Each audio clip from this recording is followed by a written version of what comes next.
주님께서 죽으셨습니다. 그때 어둠이 임해서 6시, 그러니까 지금 따지면 정오가 되겠죠. 정오. 그리고 9시까지니까 정오에서 오후 3시까지 가장 밝을 때 그때 온 땅에 어둠이 임했다고 되어 있어요. 그러니까 초자연적인 어둠이며 이 어둠은 이제 심판의 상징이죠.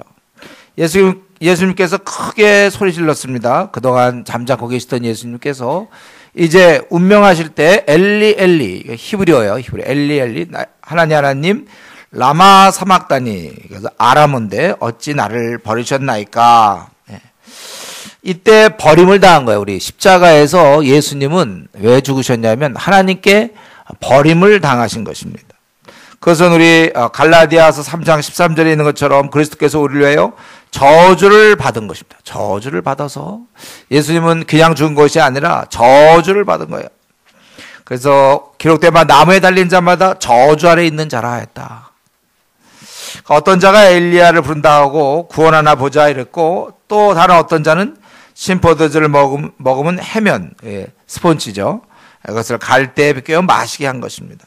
이 사람의 역할은 굉장히 중요한 거예요. 성경에 이미 예언되어 있는 그 모습이에요.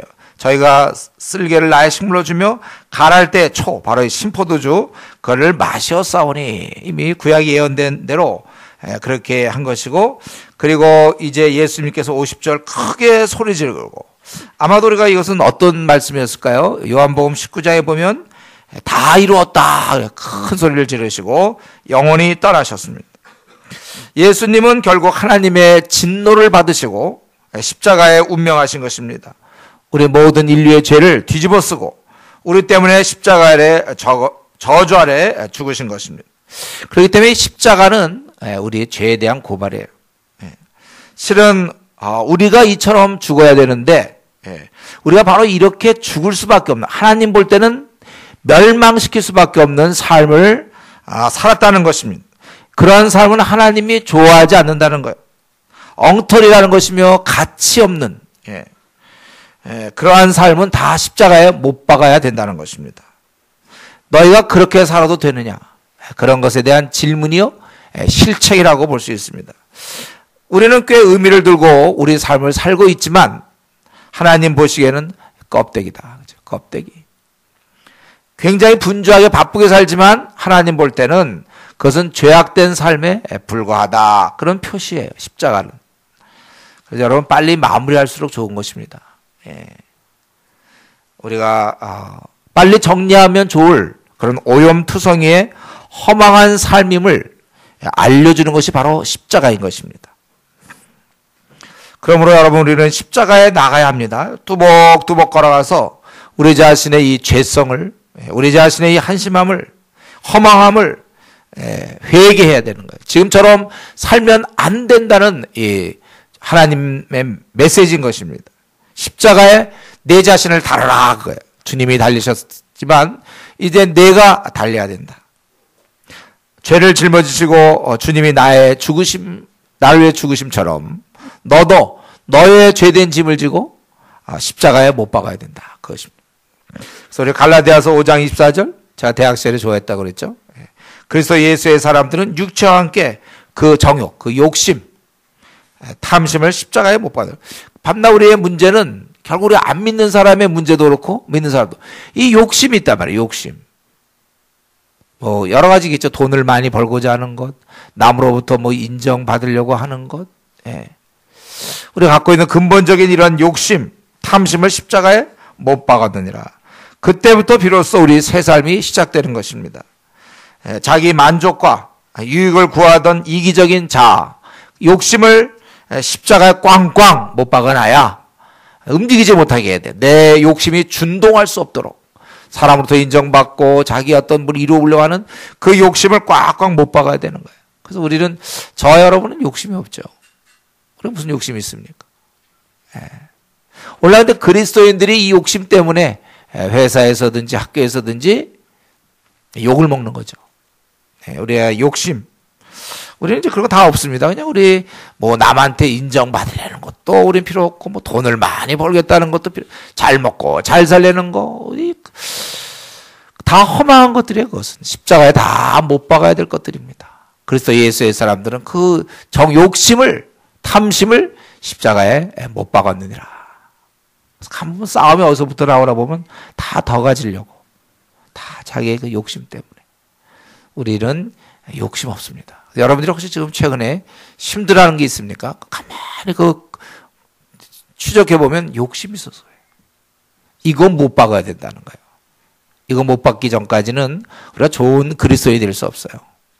욕심을 못 박아야 돼. 그리고 이제 죽으신 다음에 두 가지 사건이 나오죠. 51절부터 56절까지 보면 예수님이 죽으신 후에 생긴 두 가지. 뭘 것 같아요, 여러분? 한번 생각해 보세요. 성경에 있으니까. 첫 번째는 성소 휘장이 찢어졌다는 것이죠.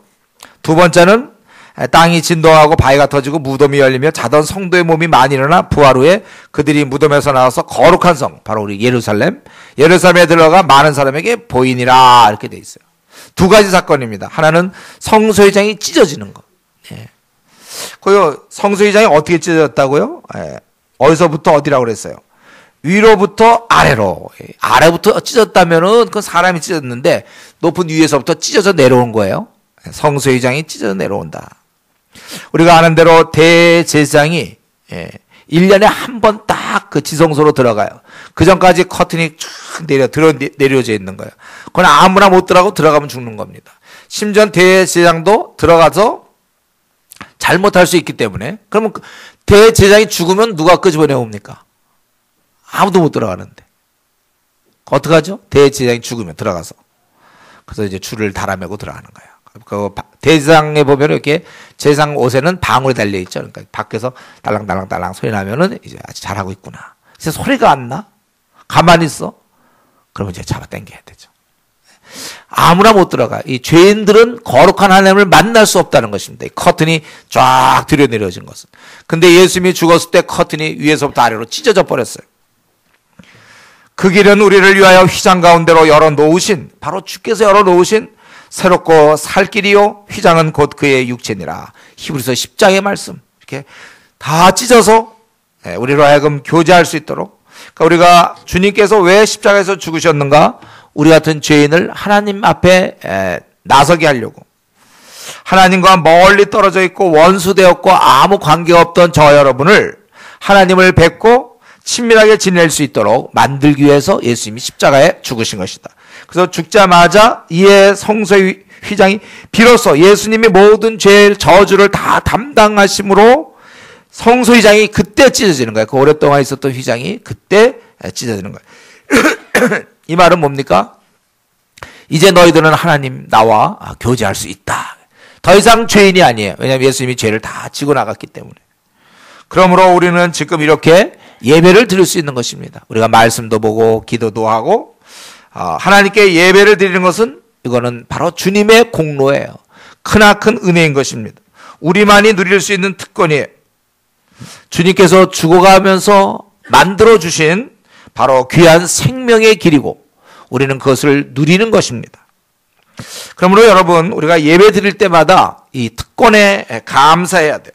성경을 보거나 기도할 때마다 내가 지금 엄청난 지위를 누리고 있다. 이것을, 그런 의식을 가져야 되는 것입니다. 우리 예를 들어서 어떤 사람이 국회의원 계속 나갔다 떨어졌다 합시다. 계속 떨어져. 한 5번쯤 떨어졌어. 낙선됐어요. 그러면은 5번이면 한 20년장. 20년 동안 계속 국회의원 되려는데 안 됐어요. 근데 6번째 만약에 그가 국회의원 당선이 됐다면 그 사람은 생각이 다를 거야. 국회의사당 들어갈 때부터 굉장한 감사와 특권, 내가 들어가고 의원 총회에 참여한다든가. 근데 신문에 보면은 뭐 3선, 4선 한 사람들 있잖아요. 많이 한 사람들은 막 그런 거에서 막 제끼고 외유를 간다든가 그런 경우도 있잖아요. 그들이 뭐 의원 총회 들어가는 건 늘 들어가던 거니까. 20년째 들어가는 것이니까 별로 이렇게 시원치 않게 생각하는지 모르겠어요. 그러나 지금 20년 만에 한 나이가 한 50, 뭐 한 60쯤 돼갖고 국회의원이 된 사람이 이제 공문이 와서 소집 공문이 와갖고 이제 그때 참석하라 이런 게 있으면 그걸 기다리고 그때 마음가짐도 새롭고 처음 갈 때 말이지. 내가 들어간다. 그러고서 그럴 거 아니에요. 그런 것이 있는 거예요. 저와 여러분이 사실 이 자리에 앉아 있는 거, 그래서 하늘의 은혜 아닙니까? 원래 앉아 있는 사람이 아니에요. 우리는 어떠면 주일날 또 교회 가야 되나? 뭐 우리 가운데 그런 사람 없지만 행해라도 그게 아니라 그것은 굉장한 특권이라는 것입니다. 그런 마음을 갖고 있나요, 여러분들? 이렇게 예배에 올 때마다? 아무나 할 수 있는 게 아니다. 그렇기 때문에 우리가 이 예배를 하나님께 드린단 말이에요. 이런 관점에서 볼 때 여러분 이 지각하는 거 어떻게 생각하세요? 좀 지각하는 건 좀 특이한 거 아닙니까? 영광스러워. 그 사람이 20년 만에 국회의사당 들어오라 그럴 때 이렇게 지각하나? 미리 가서 앉아 있을걸요. 우리가 비록 이것이 일주일에 한 번이긴 하지만 자주 있는 거지만 그 우리의 마음가짐은 항상 하나님 앞에 예배 드린다. 그런 마음을 가지고 우리가 지각을 하는 건 이해가 안 되는 일이죠. 또 우리가 기도 생활하는 거, 우리가 하나님 말씀 보는 거, 내가 어떻게 성경을 읽을 수 있는가? 우리 루터 전만 하더라도 이거 다 라틴어로 돼갖고 사람들이 성경도 못 봤어요. 근데 우리는 지금 우리말 성경으로 이렇게 읽고 하나님께 우리가 음성을 직접 듣는 이 성경을 통하여 하나님이 나에게 말하시는 걸 내가 듣는 거 아닙니까? 그게 굉장한 축복이니까 성경 읽는 거를 또 부담된다 이런 그런 게 아니고 성경은 하나님이 우리에게 허락하시는 말할 수 없는 축복. 그렇기 때문에 우리 할 수만 있다면 내 생에 더 많이 주를 배웠고 더 많이 예배에 참석하고 주님이 목숨을 주셔서 마련해 주신 것을 우리가 좀 값지게 우리가 여겨야 될 것입니다.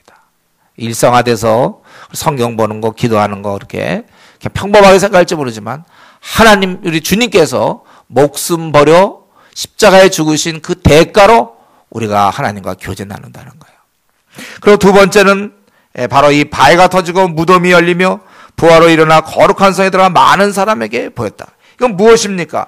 십자가의 의미가 바로 이 죽음을 정복했다. 이것을 이제 첫 열매로 이들이 먼저 자던, 여기서 보면 성경에는 52절 무덤이 열며 자던 성도라고 그랬어요. 죽었던 아무나이라는 게 아니고 자던 성도. 성경은 죽음을 잠으로 표현하죠. 또 아무나 아니고 바로 성도의 몸이, 성도들이. 그러니까 이 사건은, 예수님이 십자가에 죽으신 사건은 죽음은 아무것도 아니라는 거예요. 그동안 우리에게 슬픔과 절망과 공포를 안겨주었던 죽음은 이제 십자가를 통하여 끝났다는 것입니다. 죽음이 다른 말로 하면 정복되었다는 거예요. 여러분 한번 이때 일어나게 돼갖고 그 예루살렘 성에 들어가서 많은 사람이 거룩한 성에 들어가서 보였다 그랬는데 이때 어떤 일이 벌어졌을까요? 집에서 자기 이제 말던 부모님이다 돌아가셨다고 슬퍼했는데 한 3년 만에 들어오시는 거예요. 아버지가 혹은 어머님이 돌아가. 아니면 자녀가 지금 보면 이렇게 중학교 왕따 당해서 유서 쓰고 죽은 애가 있다 할 때 그 부모 마음이 얼마나 메어지겠습니까? 슬프고 보고 싶고 그러나 절망할 수밖에 없어요. 그러나 우리는 다시가 있다는 거. 다시 우리 그걸 생각해야 돼요. 죽어서 울고 슬퍼하고 낙심했는데 그 사람이 살아서 돌아온다. 그거 아마 그 사람이 잘 지냈냐? 예를 들면 이렇게 얘기할 때 아마 놀랬을 거예요. 이런 일이 가능하다는 거죠. 저도 우리 아버님 이제 돌아가시고 이제 저희 어머님도 이제 곧 돌아가시게 이렇게 됐는데 그럴 때 제가 이 부활의 소망이 있으니까 우리 아버님을 이제 다시 보고 싶을 때가 참 많아요. 그러나 이제 다시 볼 테니까 이렇게 기다리고 있단 말이죠. 우리는 이런 신앙을 갖고 있습니다. 온 세상은 죽음 앞에 꼼짝도 못하고 꽁꽁 얼어붙어하고 죽음이면 꼼짝 못하는 거예요. 그리고 영화 같은 데 보면 보통 주인공이 죽으면 대충 끝나지 않습니까? 죽으면 보통 끝나는 거예요. 주인공이 죽었다 다시 살아고 이런 건 없어요. 그러고 하다가 죽어서 슬피 울고 끝나거나 그렇게 되는 거죠. 세상 사람들은 아직도 죽음이 끝이라고 생각합니다. 그래서 절망하게 되는 거예요. 절망하고 죽는구나. 여러분, 저와 여러분 더 이것에 대해서 우리가 갖고 있는 신앙을 꽉 붙잡아야 되겠어요. 우리는 다시 살아날 것을 믿는 사람들입니다. 이걸 꽉 붙잡고 있어야 돼요. 그래서 우리는 이 절망과 암흑과 소망 없는 그 어둠의 세계에 이 빛을 비춰줘야 될 우리의 사명이 있는 것입니다. 세상에 소망을 불어 넣어줄 수 있는 사람들이 바로 여러분들입니다. 우리는 빛을 비춰줄 수 있는 사람들이에요. 저 죽음 앞에 절망하는 사람들에게 야, 여기에 생명이 있다, 그걸 알려줘야 돼. 생명이 있어. 우리 암 같은 경우 사람들이 암이 걸려가지고 3개월 남았다, 6개월 남았다면 절망한단 말이죠. 근데 가만 보면은 그 암이나 이런 것도 마찬가지로 조금 일찍 죽을 뿐이지 다 죽는 거야. 그러니까 암을 고쳐도 그는 또 죽는 거예요. 우리는 뭡니까? 죽음을 이기는 이런 메시지를 갖고 있어요. 하늘의 하나님께서 부활을 준비해 놓으셨다 이거죠. 성도들은 이제 잠깐 자다가 영원한 그 나라에 들어간다. 성도들은 자다가 들어간다. 좀 자는 얘기 할까 하는데 좀 자는 사람이 있는 것 같은데. 왜 들어가시려고 그래요? 이게 보면 자던 성도의 몸이 많이 열렸다. 자는 거는 잠시 자는 거야, 이 땅에서. 여러분, 우리 그리스도인들이 세상에 기여할 수 있는 게 여러 가지지만 특별히 이 부분에서 우리는 그들에게 축복의 자원입니다. 우리가 입 다물고 있으면 그들은 이 비밀을 알지 못하고 회개의 기회를 놓치며 그들은 영원한 생명에 들어갈 수 없고, 내가 비록 공부를 많이 못했고 내가 능력이 뛰어나지 않는데도 이 사실을 알림으로 영원한 죽음에 이르는 그 사람들에게 소망을 주는 것입니다. 그래서 이런 일이 벌어지니까 백부장과 그 지키던 자들, 그 54절에 보니까 심히 두려워하고 하나님의 아들이었다고 고백하는 것. 여러분, 이 지금 백부장과 지키던 자들의 고백, 이거 본능적 고백이에요, 이거요. 저는 우리가 예수님 믿을 때 보면 제가 이제 지금까지 수백 명, 수천 명 제 주위에서 거듭나는 사람을 봤는데 그냥 뭐 별 감동 없이 주님께 돌아오는 사람도 가끔 있어요. 자가 판단해서 믿기로 하겠다 이렇게 결정하고 오는 사람도 있고, 어떤 사람은 굉장히 감정적으로 이렇게 업돼가지고 그래서 믿는 사람도 있습니다. 근데 제가 보기에 제일 좋은 건 이 본능적으로 믿는 것 같아요. 그냥 뭐라고 설명이 필요 없어. 그냥 믿는 거. 그냥 압도당하든지. 우리 베드로가 예수님 처음에 몰랐지만 나중에 그분이 하나님 아들인 것을 깨닫고 즉각적으로 꿇어 엎드렸다고 그랬잖아요. 이런 게 참 좋은 것 같아요. 우리가 이런 경험을 좀 많이 가지면 좋겠는데, 그냥 본능적으로 예수님을 하나님의 아들로 고백하는 것. 그리고 나서 이제 예수님이 죽었는데, 그러면 55절부터 61절까지는 지금 여기에 두 부류의 사람이 나오죠. 하나는 여자들이고 또 하나는 아리마대 요셉. 여기 많은 여자들이 55절에 갈릴리로에서부터 따라온 많은 여자가 있다고 그랬어요. 많은 여자들이 갈릴리부터 따라왔고 멀리서 바라보고 있으니, 또 그 중에는 막달라 마리아, 우리 아는 대로 7귀신 들렸던 여자죠. 주님이 고쳐주었던, 또 야고보와 요셉의 어머니 마리아, 또 세베대의 아들들, 즉 야고보 요한의 어머니 살로메 이렇게 있은 거예요. 이들이 있었고, 그리고 나서 57절에 보면 아리마대 부자 요셉, 그가 빌라도에게 시체를 달라 해서 자기의 새 무덤에 넣었고, 61절 거기 막달라 마리아 다른 마리아가 무덤을 향하여 앉았더라, 보고 있었다, 그것이죠. 여기 중요한 것은요, 저물 때 아리마대 부자 요셉이 중요하죠. 여기서 부자 요셉. 성경에 이미 예수님 오시기 전에 700년 전에 예언하기를 그의 무덤이 악인들과 함께 있었으며 그가 죽은 후에 부자와 함께 있었도다. 이사야 53장 9절에 예수님의 죽음을 예언하면서 그의 죽음이 부자와 함께 한다는 거예요. 그렇기 때문에 여기에 저물 때 아리마대 부자 요셉이라고, 보통 얘기하면은 아리마대 요셉으로 되지만 성경은 부자 요셉이라고 되어 있단 말이에요. 성경의 말씀이 지켜지는 거예요. 만약에 저물었을 때 아리마대에 거지 요셉이 나타나서 이러면 큰일 나는 거예요. 거지가 나타나가지고 그러면 성경 다 무너지는 겁니다. 약속이. 어디서 거지 같은 게 나타나서 큰일 나는 거예요. 이러면요, 부자 요셉이어야 돼. 부자 요셉. 하나님 말씀 거의 구약에 한 300에서 350까지 330까지 정도의 수많은 예언 중에 그가 하나가 또 이루어지는 것이죠. 부자 요셉이 나와야 되는 거예요. 그리고 그가 좀 합당했던 것은 제자들이 와서 달라고 그러면 그건 안 줄 거 아니에요. 제자들이. 누가 달라고 그러겠습니까? 그가 바로 공회원인 그가 올므로 빌라도나 유대 종교자 지도자들이 오케이 사인을 한 것입니다. 그럼 여기서 우리가 한 가지, 예수님은 죽었고 예수님이 죽었을 때 두 가지 의미, 우리를 하나님께 인도하며 죽어서도 우리는 영원한 천국 갈 수 있는 이 부활, 이 두 가지가 십자가의 의미인데, 그러면 지금 왜 55절부터 61절까지 이런 여자들, 또 아리마대 부자 요셉에 대한 얘기가 왜 필요한가? 그는 여러분 잘 생각해보세요. 하나님의 입장에서 아들을 보냈어요. 그래서 그를 죽였습니다, 십자가에. 그런데 중요한 것은 그가 죽은 것, 이거를 이제 세상에 알려야 되는 거예요. 증인들이 필요한 것입니다. 근데 예수님이 죽었을 때 그거를 제자들이 봤나요? 다 도망가 버렸거든요. 예수님과 친한 사람들은 다 가버렸어요. 예수님을 대적하는 자들은 봤는지 모르지만 증인될 사람이 없어요. 그래서 우리 주님의 죽으심과 그리고 장사됨, 나중에 보면 부활하심의 그 목격자가 되고 증인이 되는 그럴 사람이 필요했다는 것입니다.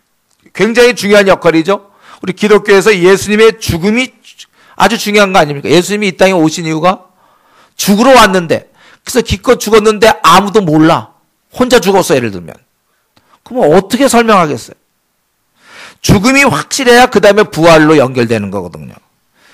이 죽음이 다른 종교는 교주의 어떠한 창시자의 어떤 가르침이 중요하지만 우리는 죽음이 중요한 거예요, 죽음. 예수님이 확실히 죽을 것이 분명해야 되는 것입니다. 확실히 죽으셔야 되는 거예요. 근데 이 분명한 증인이 필요한데 바로 이 일에 이 여인들이 사용된 것입니다.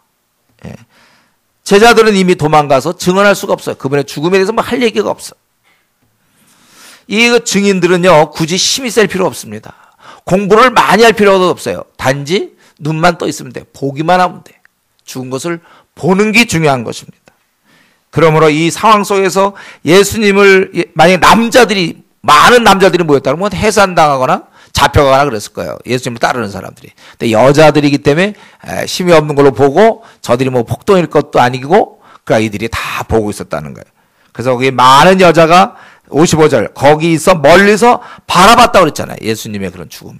또 61절에 보면 거기 막달라 마리아와 다른 마리아가 무덤을 향하여 앉았더라. 자리 잡고 앉은 것 같아. 무덤을. 확실하게 예수님이 무덤 속에 들어가는 것. 이거를 분명히 얘기하는 것입니다.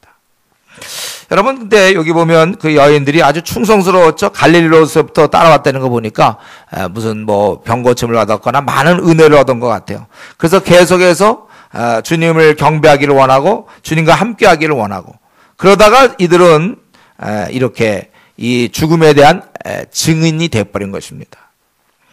우리가 이런 거 가만히 보면 주님을 향해서 이렇게 나름대로 충성하고 주님의 말씀을 계속 배우고 따라오고 이랬을 때 그에 따른 보상으로 그들은 역사상의 예수 그리스도의 죽음을 증언할 수 있는 그러한 사람이 됐다는 것입니다.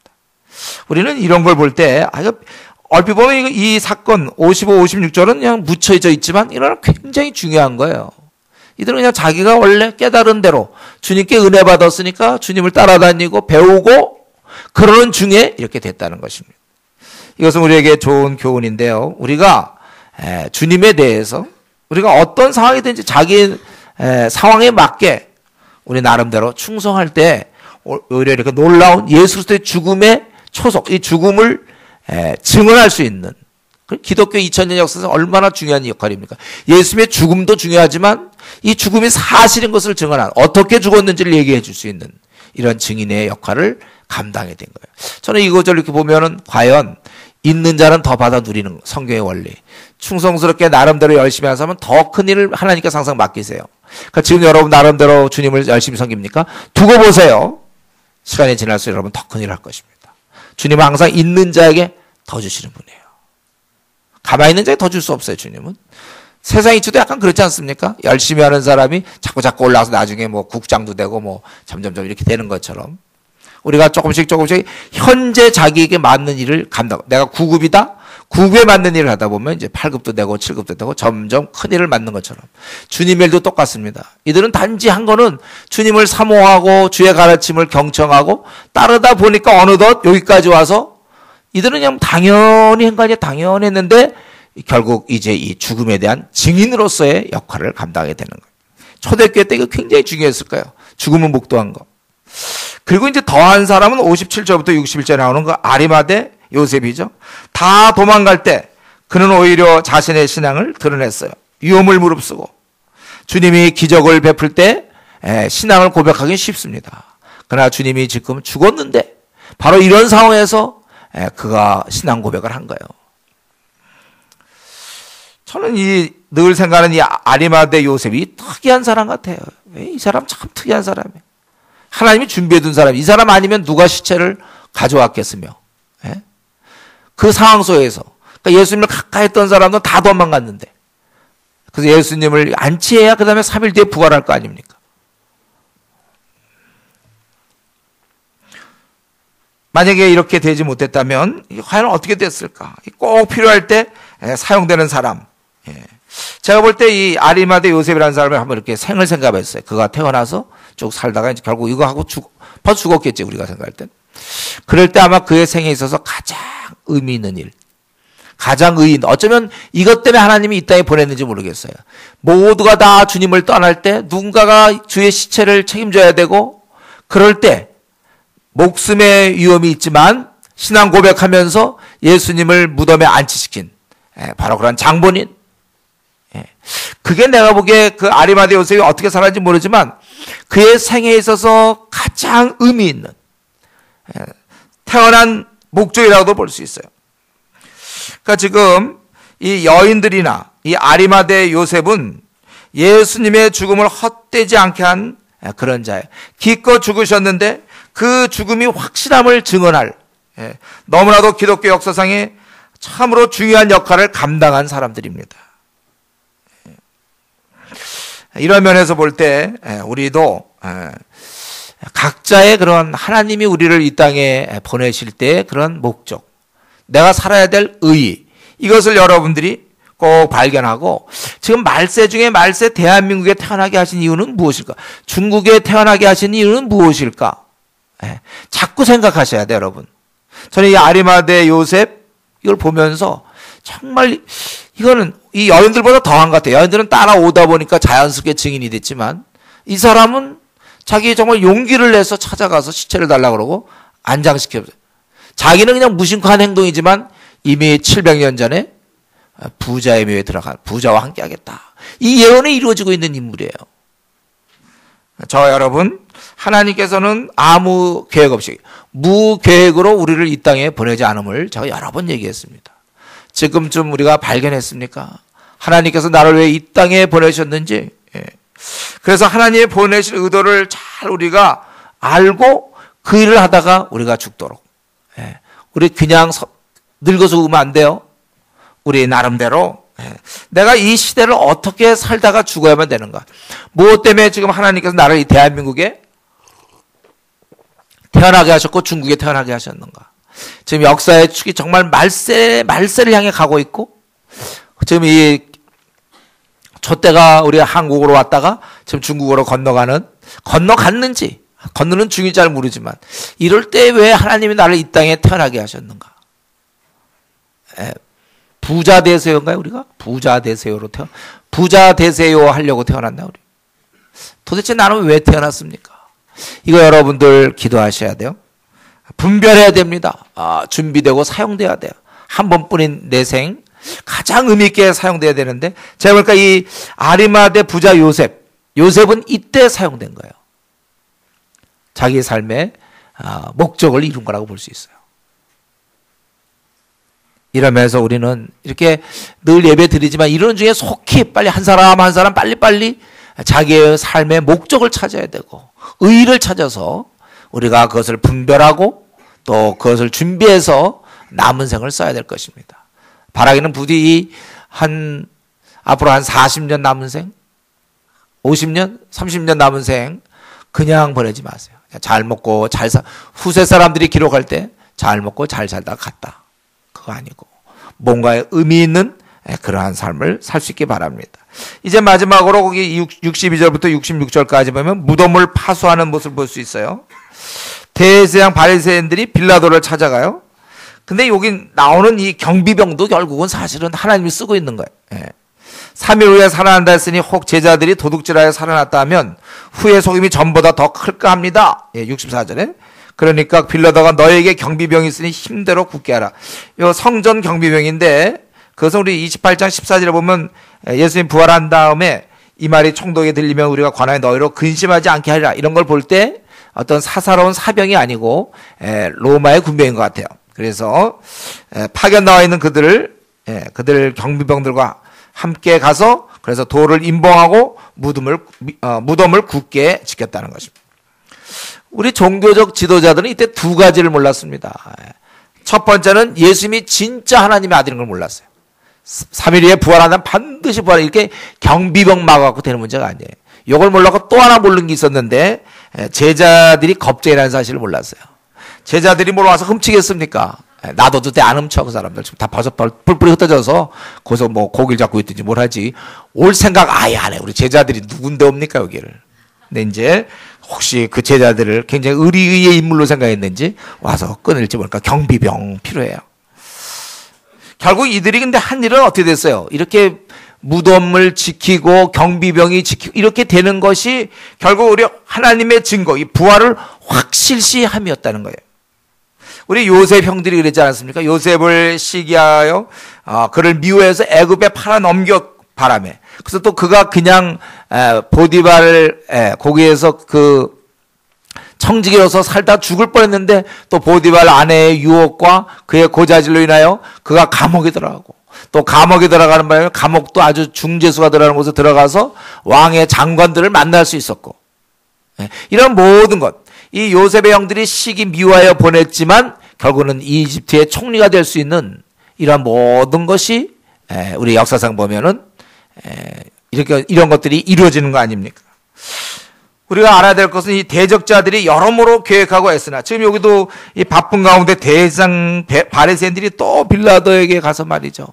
경비병 이거 지키게 해달라 이런 식으로 이제 군인 이걸 막 지켜달라 이렇게 얘기하는데 그러나 이렇게 지켜주는 것이 사실은 다 부활의 확실성이 일조하는지는 미처 몰랐을까 이들은 아무리 힘과 지혜를 가지고 대항하지만 이 기묘하신 하나님, 모든 지혜에 뛰어나신 하나님의 지혜를 막을 수도 없고 이길 수도 없는 것입니다. 단지 다 그것은 협조할 뿐이에요. 우리는 이 사건을 통하여 우리가 깨달아야 돼요. 우리가 정말 기쁜 마음으로 주님을 섬길 수도 있지만 인간이 악하여서 하나님을 대항하는 경우도 있습니다. 그러나 하나님은 이 모든 것을 다 사용하셔서 하나님의 뜻을 이루어 나가신다는 것입니다. 그렇기 때문에 오늘 이제 결론적으로 말씀드린다면은 우리가 주님의 일하다가 주님의 뜻을 이루기 위해서 애쓰다가 반대에 부딪힌다 해도 또 많은 사람이 미움을 받고 또 고난을 받는다 하더라도 우리가 너무 힘들어하지 마십시오. 왜냐하면 우리는 하나님을 믿기 때문에. 오늘 우리가 바르게 나가려고 할 때 좀 기독교의 안티 시대적 분위기 위축될 거 없어요. 하나님은 그것도 사용할 수 있습니다. 전능자 하나님은 다 사용. 우리가 믿고 있는 분이 전능자 하나님인데 누가 우리를 이길 수 있습니까?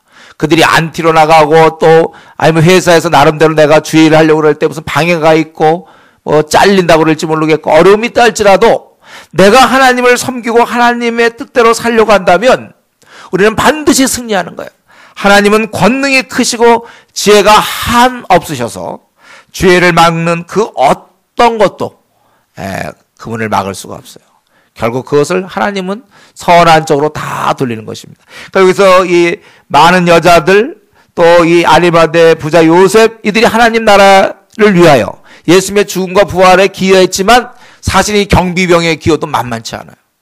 또 이 경비병을 세우도록 요구했던 이 바리새인과 제사장들 이들의 기여도도 꽤 됩니다.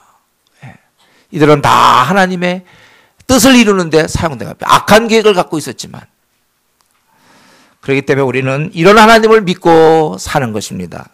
앞날에 우리가 주를 섬기려고 할 때 또 힘든 상황, 낙심되는 상황, 어려움이 우리 앞에 다가온다 하더라도 우리는 하나님께 부탁하고 원래 우리가 걸어야 될 하나님의 길을 우리는 계속해서 걸어나가야 하는 것입니다.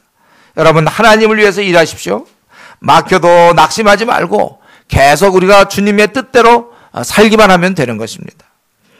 하나님은 이런 모든 상황을 다 사용하셔서 하나님의 섭리를 이루어 가십니다. 그렇기 때문에 우리 성도들은 계속해서 믿음으로 계속해서 전진해야만 하는 것입니다. 같이 우리 기도하겠습니다.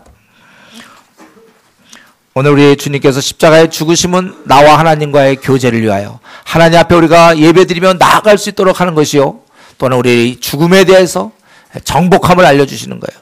우리는 영생의 소망을 갖고 있는데 나는 과연 이 영생의 소망을 어떻게 사용할 것인가, 낯으로 확신해야 될 것이고, 이걸 모르는 이 가련한 인생들 향하여 내가 배운 게 많지 않지만, 나에게 비록 능력도 안 되지만 부지런히 이것을 사용하여 저 죽어가는 자들을 우리가 건져낼 것이며, 그리고 모든 것이 정말 하나님의 뜻 안에서 이루어지는 줄 알고 우리는 계속해서 이 길을 밀고 나갈 것이요, 내가 작은 일에 충성할 때 갈수록 중요한 역할을 우리 하나님 맡기시는 줄 알고 현재 내가 할 수 있는 만큼 이 범위 내에서 내가 충성할 수 있도록 주여 나로 하여금 이제 주의 신실한 일꾼이 되게 해 주십시오.